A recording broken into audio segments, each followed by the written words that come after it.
관계는 존재와 존재로 구성되고요. 존재는 없음이 아니라 있음입니다. 그런데 어느 날 상대방이 나를 없는 사람처럼 대하는 거예요. 간혹 내가 없어지기를 바라는 것 같아요. 어떨 때는 나를 없애버리려는 것 같아요. 바로 그때 그 가까운 이웃은 원수라는 이웃이 되고 맙니다. 이처럼 원수는 가끔 만나는 먼 이웃 중에 있지 않고 자주 만나는 가까운 이웃 중에 있습니다.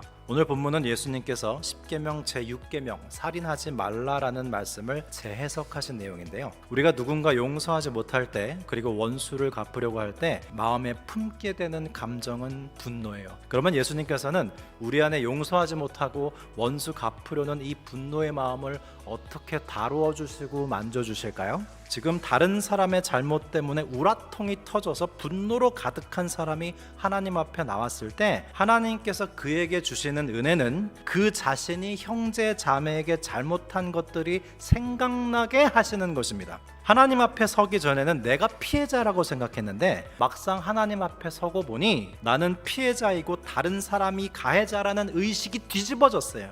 나 또한 가해자일 수 있고 그 사람 역시 피해자일 수 있다는 가능성이 싹 트오르기 시작했습니다. 이것이 하나님이 우리에게 주시는 은혜예요. 그러면 여러분, 화목이란 무엇일까요? 화목이란 헬라어로 디알라소라고 하는데요, 관계를 바꾸는 게 화목이에요. 또는 담을 쌓고 있던 관계가 친구 관계로 변하는 것이 화목입니다. 서로의 관계가 틀어졌을 때 관계를 회복해야 한다는 것은 누구나 다 알고 있죠. 그러나 화해를 하기가 매우 어려워요. 예수님께서는 누가 화해를 시도해야 할 사람이라고 하시냐면, 놀랍게도 형제 자매에게 화를 낸 사람이 화해도 시작해야 된다고 말씀합니다. 물론 이 사람이 형제 자매에게 화를 내고 바보 멍청이라고 욕을 할 만한 이유가 분명히 있었을 거예요. 그런 그 사람에게 이 사람이 화를 내고 바보 멍청이라고 욕을 한 것은 그의 잘못을 고쳐주려고 했던 뜻도 있었을 거예요. 예수님께서는 그에게 형제 자매에게 찾아가서 용서하라고 하지 않고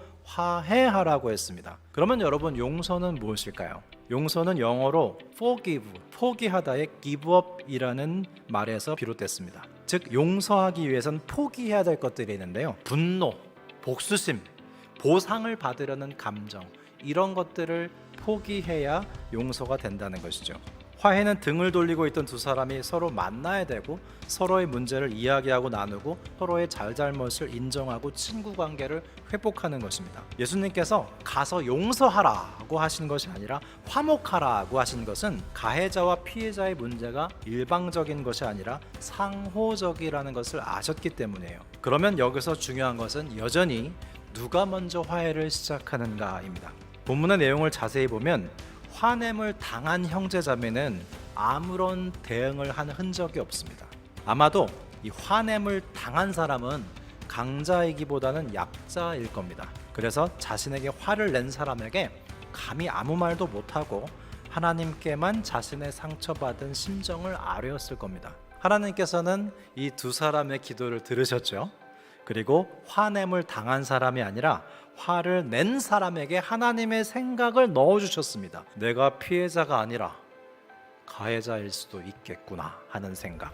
그리고 요즘 말로 하면 갑으로 하여금 을에게 찾아가 먼저 화해를 청하도록 하신 겁니다. 여러분, 화목은 그때 시작될 수 있는 거예요. 화해는요, 내가 다른 사람을 고치려고 하기 전에 나 자신에게 고칠 게 많다는 걸 깨달을 때 시작되는 게 화해요, 화목입니다.